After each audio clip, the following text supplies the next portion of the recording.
မော်လီရေကောင်းတော့နေပါဟင်ကျမလေးပါလားကျမလေးနင်ကအရန်ကိုချစ်စရာကောင်းတာပဲပြီးတော့လူစကားလည်းပြောတတ်တယ်နော်ဟုတ်တယ်လေငါကလူစကားလည်းပြောတတ်ပါတယ်လူစကားပြောတတ်တာငါအတွက်တော့မစမ်းပါဘူးဟာဘာလို့လဲဆိုတော့အရင်ဘဝကငါလူဖြစ်ခဲ့လို့ပဲဘလို့နင်ကအရင်ဘဝကလူဖြစ်ခဲ့ဘူးလေဟုတ်လားအေးဟုတ်တယ်လူဘဝတော့ငါကနင့်ရဲ့အမပဲငါရဲ့နာမည်ကနေနေတယ်ဟင်ဒါဆိုရင်ကျမရဲ့အမအစ်စ်ပေါ့နော်ဝမ်းသာလိုက်တာကျမလေးရဲ့ဝမ်းသာလိုက်တာဒါပေမဲ့ကျမရဲ့အမကိုကြက်ဘဝနဲ့တွေ့ရလို့စိတ်မကောင်းပါဘူးအမရဲ့စိတ်မကောင်းမဖြစ်ပါနဲ့မော်လီရဲ့ငါကြက်ဘဝနဲ့နေရပြီလေနေအနားမှာပြန်နေရလို့ငါဝမ်းသာပါတယ်စိတ်မကောင်းမဖြစ်နဲ့နော်အင်းမအမရဲ့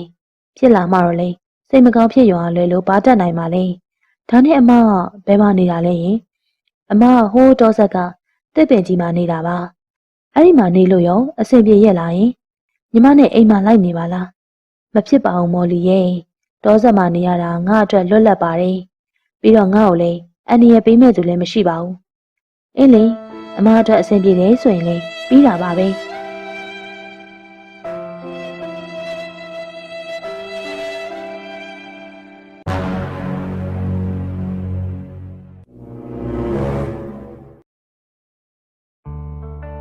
ဟဲ့မော်လီဒီနေ့နေ့ကိုဟင်းရွက်သွားရောက်ခိုင်းတာဘာလို့ကောအောင်မရောက်ခဲ့ရတာလဲဒီနေ့ဝယ်ရလို့နည်းနေလို့ပါအတော်ရင်နောက်နေ့ကျမှစောစောသွားပြီးတော့ရောင်းပေးပါမယ်ညီပြောလိုက်ရင်ဒီလိုကြည့်ပဲစင်ကြီးစင်လက်တွေနဲ့ဘာမှစွန့်နေဆိုတာမရှိဘူး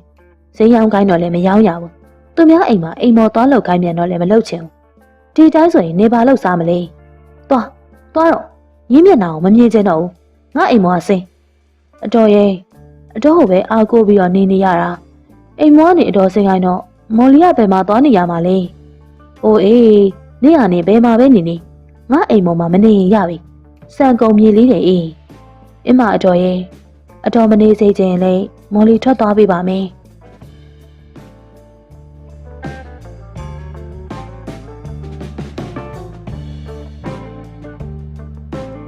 အမနေနေရဲ့မော်လီကိုအတော်ကအိမ်မောကနေနှင်ချလိုက်ပြီးမော်လီမှာနေစရာမရှိတော့ဘူးဘာလို့မှလည်းမသိတော့ပါဘူးအမရဲ့နေကြရင်ဒီလိုပဲဖြစ်လာမယ်ဆိုတာငါသိနေပါတယ်အဲ့ဒီအတွက်ဘာမှမပူနဲ့ငါလူဘဝတော့မြေကြီးထဲမှာမြုပ်ထားတဲ့ငွေသားတချို့ရှိပါတယ်အဲ့ဒါတွေကိုဟိုရှိရတစ်ပိန်အောင်မှာမြုပ်ထားတယ်လာယူလိုက်ပါဒီလိုနဲ့မော်လီကတစ်ပိန်အောက်ကငွေတုပ်ကိုတူးဖော်ပြီးတော့ယူလိုက်ပါတယ်မော်လီ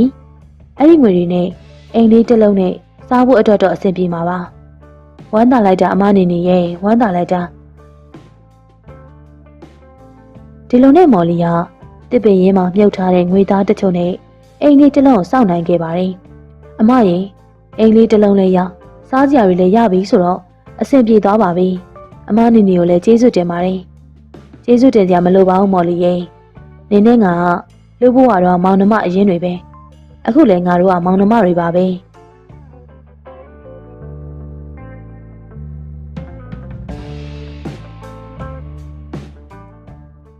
မော်လီဆိုတဲ့ကောင်မဒီကြက်မလေးနဲ့သွားလာနေတာငါကြည့်လို့မရတော့ဘူးအဲ့ဒီကြက်မကိုရိုက်တက်ပြီးတော့ချက်စားပြရမယ်အခုတော့မော်လီရှိနေသေးလို့ထားလိုက်အောင်မယ်မော်လီလက်တာနဲ့အဲ့ဒီကြက်ကိုရိုက်ချက်ပြရမယ်နောက်တစ်နေ့မှာတော့ဒေါ်မမဓာတ်တစ်ချောင်းကိုကင်ပြီးတော့ကြက်မလေးစီကိုလာခဲ့ပါတယ်ဟဲ့ကြက်မလေးနင်ကမော်လီနဲ့အတူသွားလာနေတာငါကြည့်မရတော့အဲ့ဒါကြောင့်နင့်ကငါချက်စားပြရမယ်မလုပ်ပါနဲ့တော့မမဒါမော်လီရဲ့ကြက်မလေးပါညီကဘယ်ကပတ်စံရလို့အိမ်ဆောက်နိုင်ရတာလဲညီကိုညီဟုတ်လာပြီလို့ထင်မနေနဲ့နောက်မှစားစရာမရှိလို့ဆိုပြီးတော့ငါစီမှာအတနာလာမခံနဲ့နော်မမတို့ကမတနာတတ်ဘူးရပါတယ်အတော်မော်လီအတော်စီမှာဘယ်တော့မှလာပြီးမတောင်းစားပါဘူးအေးနင့်စကားတီးပါစေဒီလိုနဲ့တော်မမကမော်လီတို့နားကနေပြန်သွားခဲ့ပါတယ်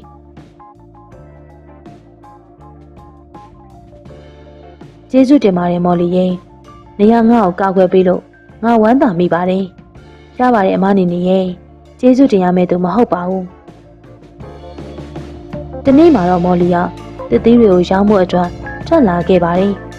ပန်းသီးတွေရမယ်နော်တစ်သီးတွေရမယ်မော်လီက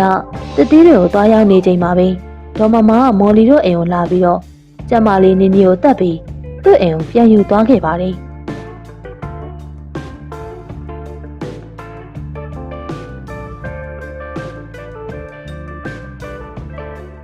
အမနီနီရေအမနီနီဘယ်ရောက်နေလဲ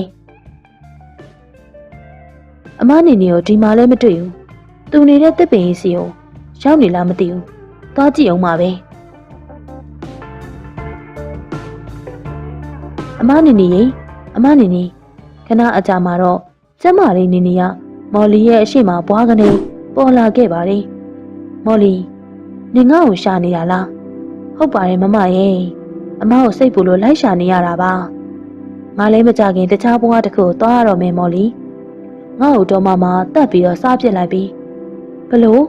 အမကိုအတော်အသက်စားလိုက်ခြင်းဟုတ်လားအမမော်လီကိုလိန်နေတာမလားမလိန်ရပါဘူးမော်လီငါတကယ်ပြောတာပါအခုဆိုရင်ဒေါ်မမကငါ့ကိုစားပြီးလို့အယိုးပဲကြံတော့တယ်အဲ့ဒီအယိုးတွေကိုဒေါ်မမရဲ့အိမ်ဘေးမှာပြစ်ထားတယ်ခွေးတွေမစားခင်ခုပဲသွားကောက်ယူပြီးတော့လူမသိသူမသိအောင်အဲ့ဒီအယိုးတွေကိုမြေမှာမြုပ်ပြီးတစ်ပင်စိုက်တယ်လို့စိုက်ထားလိုက်ပါအဲ့ဒီအယိုးကနေအံ့ဩစရာကောင်းတဲ့တစ်ပင်တစ်ပင်ပေါ်ပေါက်လာပါလိမ့်မယ်အဲ့ဒီအယိုးတွေကိုသွားယူရင်လဲဒေါ်မမမသိစေနဲ့ညီမမော်လီကိုအမနှုတ်ဆက်ခဲ့ပါတယ်ကျမလေးနီနီကမော်လီကိုနှုတ်ဆက်ပြီးတော့ပျောက်ကွယ်သွားပါတော့တယ်အဲ့လိုနဲ့မော်လီကအမဖြစ်သူကျမလေးမော်လီရဲ့အယိုးတွေကိုသွားကောက်ယူဖို့လာခဲ့ပါတယ်အမမော်လီရဲ့အယိုးတွေပဲဒါတွေကိုအမြန်ယူပြီးသွားမှာပဲဒီလိုနဲ့မော်လီကကျမလေးနီနီရဲ့အယိုးတွေကိုကောက်ယူပြီးတော့ပြန်လာခဲ့ပါတော့တယ်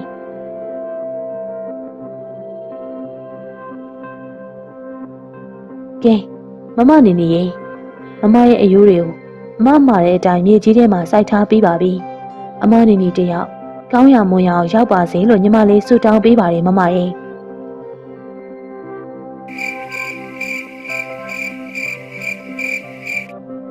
မနက်မိုးလေးနဲ့အခါမှာတော့ကျမလေးနီနီရဲ့အယိုးတွေကနေပေါက်လာတဲ့ထူးဆန်းတဲ့ရွှေကြက်ဥတွေတင်းနေတဲ့အပင်တစ်ပင်ကိုနီနီတွေ့လိုက်ရပါတယ်ထူးဆန်းလိုက်တာရွှေကြက်ဥတွေတင်းနေတဲ့အပင်ကြီးပါလားဒါအမနီနီရဲ့အယိုးကနေပေါက်လာတဲ့အပင်ကြီးပဲဝမ်းသာလိုက်တာမမရဲ့ဝမ်းသာလိုက်တာဒီလိုနဲ့မော်လီကရွှေကြက်ဥတွေကိုခူးရောက်ပြီးတော့တထင်းမကြီးဖြစ်သွားတော့တာပေါ့ကွယ်သမီးမော်လီအတော်ဝမ်းသာလိုက်တာသမီးရဲ့ငါသမီးလေးကတနေ့ကျရင်ချမ်းသာတဲ့တထင်းမကြီးဖြစ်လာမယ်ဆိုတာသိလို့တတော်ကအိမ်မောကနေသွားခိုင်းလိုက်တာပါကွယ်တတော်ကိုစိတ်မဆိုးပါနဲ့နော်သမီးအတော်ကိုစိတ်မဆိုးပါဘူးအတော်အိမ်မှာအရင်ကနေခွင့်ရတဲ့ကျေးဇူးကြောင့်မော်လီအရာရာအောင်နားလည်ခွင့်လို့ပေးပါတယ်ဒါနဲ့သမီးကဘလို့လုပ်ပြီးတော့ချမ်းသာသွားရတာလဲဒါကတော့ကျမအမနီနီရဲ့မေတ္တာကြောင့်ပါဘလို့နီနီကသိပြီပဲမဟုတ်လားဟုတ်ပါတယ်အမနီနီကသိပြီးတော့ကျမလေးဘဝနဲ့ကျမစီကိုပြန်ရောက်လာပါတယ်အဲ့ဒါကိုအတော်ကရဆက်ဆက်တက်ပြီးတော့ချက်စားပစ်လိုက်သေးတယ်လုံးရက်လိုက်တဲ့အတော်ရဲ့အတော်စားလို့ကျန်တဲ့အယိုးတွေကိုယူပြီးတော့စိုက်ထားလိုက်ရာကနေရွှေချက်ဥတွေတီးပြီးတော့အခုလိုချမ်းသာသွားရတာပါပဲ။အော်အဲ့လိုလားအေးကွယ်သမီးချမ်းသာတာမြင်ရတော့အတော်ဝမ်းသာပါတယ်။အတော်သမီးနဲ့အတူလာနေလို့ရမလားယင်မဖြစ်နိုင်တော့ပါဘူးအတော်ရဲ့ဒီအိမ်ကအမနီနီရဲ့မြစ်တာကြောင့်ရွှေချက်ဥတွေရောင်းပြီးတော့ရခဲ့တဲ့အိမ်ကြီးပါ။ဒါကြောင့်အတော်ဒီအိမ်မှာမထားနိုင်တာခွင့်လွှတ်ပါအတော်။နေကကျေးဇူးမသိတဲ့မိန်းမပဲ။နေ့လိုမိန်းမမျိုးကချမ်းသာလဲခဏပဲကြည့်ထားလိုက်အဲ့ဒီမှာဒေါ်မမကစိတ်ဆိုးပြီးတော့ပြန်သွားခဲ့ပါတော့တယ်ဒီကောင်မချမ်းသာလာတာဟိုကြက်မနေနေရဲ့အယိုးကနေပေါက်လာတဲ့အပင်ကြောင့်ပဲအဲ့ဒီကောင်မမသိခင်ငါအဲ့ဒီအပင်ကရွှေချက်ဥတွေကိုအကုန်သွားခုရမယ်ဒီလိုနဲ့ဒေါ်မမကမော်လီမသိခင်ရွှေချက်ဥပင်ကြီးစီကိုလာခဲ့ပါတယ်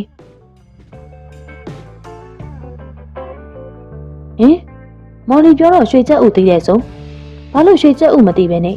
ရိုးရိုးချက်ဥတွေပဲမြင်နေရတာလေငါကလောဘကြီးတဲ့လူအကုသိုလ်တွေများနေတဲ့လူဖြစ်နေလို့များလားတကယ်တော့ငါလည်းအမားတွေအများကြီးရှိခဲ့တာပါပဲသူ့ကိုခန်းစားခြင်းလို့သာငါအိမ်မှာပေးနေခဲ့တာသူ့မှာဈေးရောက်ရအိမ်လှုပ်တွေလုပ်ရနေအယောင်ပင်ပန်းနေခဲ့ရတယ်အဲ့ဒါတော့မှငါကမသိတတ်တဲ့အပြင်အိမ်မောကမောင်းချလိုက်သေးတယ်